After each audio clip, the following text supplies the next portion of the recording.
Welcome to this recorded video that will go over the Bisection class in the Part A lecture notebook for Module 4 on computational applications.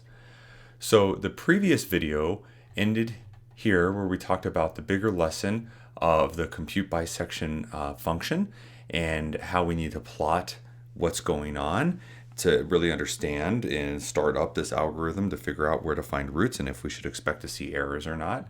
What we're going to do here is we're going to create a new class called Bisection that starts to put all of the useful attributes of a root finding problem together based on the bisection algorithm as well as the plotting that we've seen at the start of this notebook. So what should all the attributes be for the class? First, let's talk about what data attributes there should be. The function f, the a and b parameters defining the interval a to b where we look for a root, the number n of iterations that we take in the algorithm are all the obvious data attributes candidates for this class.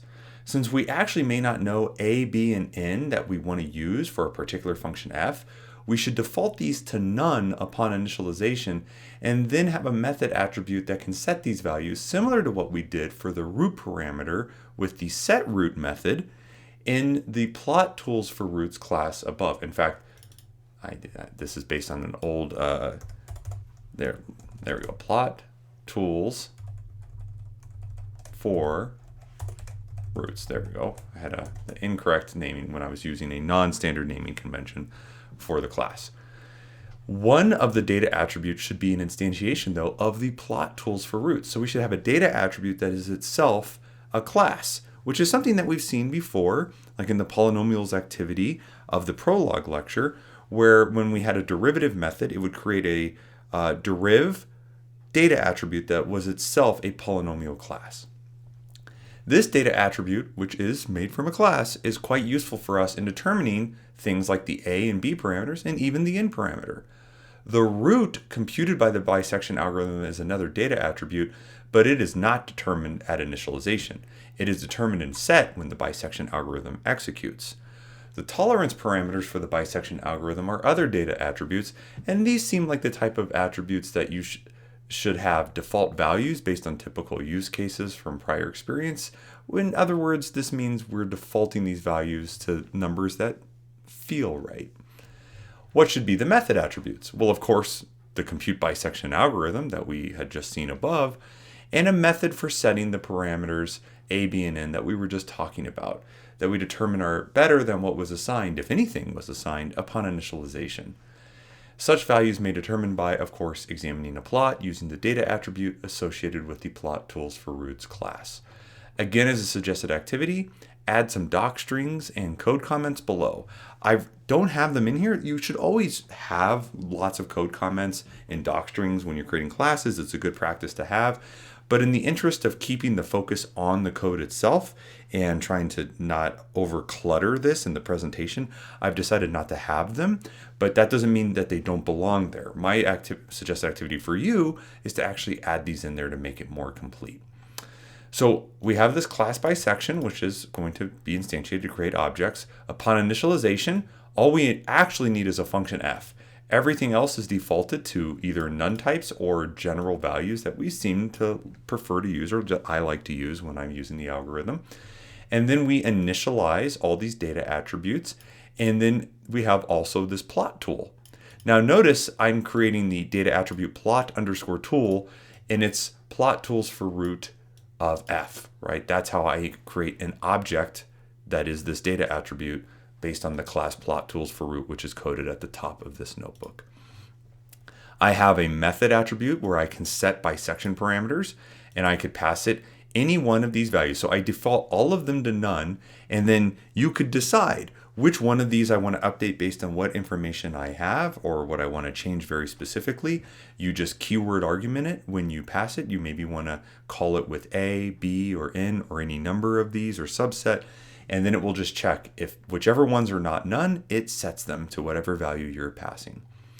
Then the compute bisection algorithm, which if you look at this compute bisection algorithm, if you compare this, and we'll scroll up to this code here, I'll get there, excuse the scrolling. It's really just this algorithm copy and pasted, except Now I'm using self.a, self.b, self.f. I'm using the data, all these values are stored as data attributes inside of my object. So thematically, it looks a lot like the same code, but there are some specific changes due to the fact that we're using all the data attributes that are now part of the object. One of the things we also do, because you could call this and maybe you haven't set the bisection parameters first. So if any of these are at their default value of none, so it's an or, if any of those are none, then you actually raise an attribute error. Say you should check that all the bisection parameters are set, and then use the set bisection parameters, this method, to set A, B, and or N, whatever's missing. Everything else is the same as before, except you'll notice that I'm making some subtle changes, and you should go through and add code comments about these, but I'm just kind of looping through what these different nth estimates of the A and the B are, and then I'm overriding everything. I'm saying what the nth iteration of A, B, or R for the interval. I'm creating new data attributes based on those. I set the root as C, and then I also use the set root command in the plot tool, which is very useful for plotting. Notice there's no plotting within this class. I'm using this data attribute that is the plot tools to handle all the plotting I'm going to make. So I'm just going to create that class, and now you're going to see what happens. I'm going to create that cubic, the standard cubic that we started with, x cubed minus x minus 2. I'm going to create a bisection object based on this bisection class with just this function passed to it. And then you might say, wow, if I plot this and I look at the plot of it from -1 to 3, now notice I'm using the plot tool data attribute, which is a class, and it has that plot function capability where I can pass it a min and a max x value to create a plot. And I would say, oh, that looks like a good place to find a root. If I try to compute bisection though, I will raise an attribute error. Why? Well, we just went over this. We have not used the set bisection parameters method to set any of these parameters. Based on the plotting, I would say, oh, I want to set A to be -1, B to be 3, and N to be 10, right? You might look at that. Maybe you choose N to be 20, whatever it is. You'd look at it and make some decision about how many times you potentially want to run the algorithm. Now when I do compute bisection, it's run it. And now if I plot this with all the default values, because the root has been set, right? When I compute bisection, the root is now set, and it's set in the plot tool. And then remember, in these plot tools, this data attribute, which is this class, when I look at this plot tool, right? If annotate is, here we go, here it is. Annotate is default true, show root is default as true, and it's going to go through, and since root now exists, it's not none anymore. And show root, all these default values are true. Here's what happens when I go to plot this now. Sorry for the scrolling. I know that can be kind of annoying to look at in the video. Oops, I think I scrolled too far now. My apologies. Let's come back.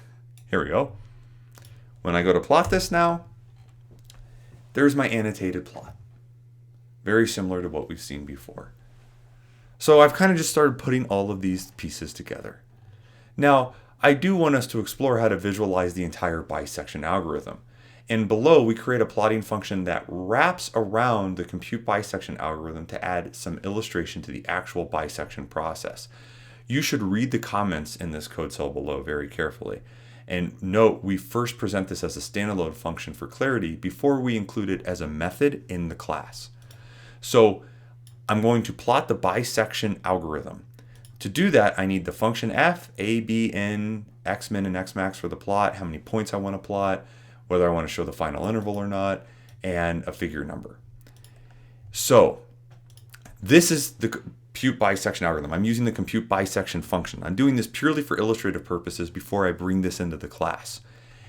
All of this, and this is a really important code comment, everything else that follows, and I cannot emphasize it enough, is just for annotation, right? That's what these comments are all about. This is the entire computation. I'm calling the algorithm to compute bisect. Everything else is just for plotting. And if you look at it, it looks like a lot of code, right? It goes to 79 lines of code, and from 8 to 79, so basically about 71 lines, well, outside the code comments, so 24. 50 something odd lines of code are just for plotting and annotation. I'm not going to go over all of them. There's just different ways in which I might plot and annotate. A lot of this will look familiar in forming dictionaries for box styles and arrows. I am going to run this without any more comment. And I'm just going to show you a way to interact to understand. Here, I'm going to run interact. Here, I'm just showing some annotation of what the initial intervals are. I have this box that you can check. You can see I'm creating it as a checkbox, which is false. And if I make n, let's say 4, there you go. It's just going to plot whatever that final root value is. Here, if I do it to like 3 or 2, right? This is approximation for 2. And every time I run it, it just adds a new annotation. And so the plot can get a little crowded. Sometimes you want to clear the figure. I'm not doing that. If I go to show final interval, then you also see that it shows some updating of AN and BN. So I did this really for you. I'm going to rerun here. Let me rerun that. And let me just say, let me run interact. Let's go to like 5 intervals, show final interval, run interact.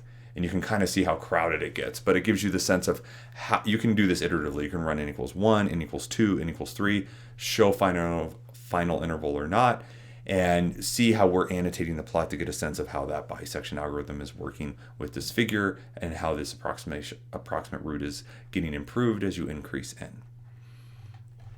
I did this again with the sine function, and again, you can just kind of play with this.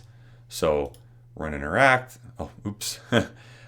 Good idea. Notice this is a mess because, of course, I'm sending figure number 0 to it as the default, and that would be a good thing for me to probably change.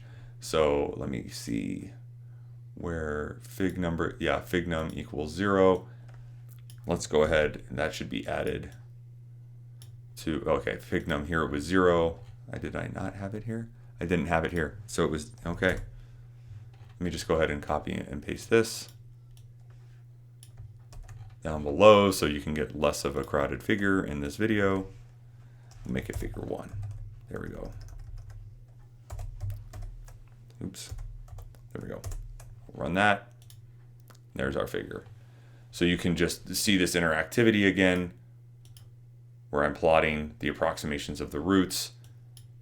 And you can see that not everything is so great. It becomes kind of a crowded plot. But this allows us to visualize the steps of the bisection algorithm and what the final result is and how it's updated the A and B interval as it continually bisects it in half. So all of this is contained in here. I suggest you perhaps go through and look at the basic code comments that I have for annotating and understanding what they do. But the next video, which I'm about to make, will go through how we expand on the bisection class and not the plot tools for roots to add this type of annotation plot feature inside of that class. So I'll talk to you in that video.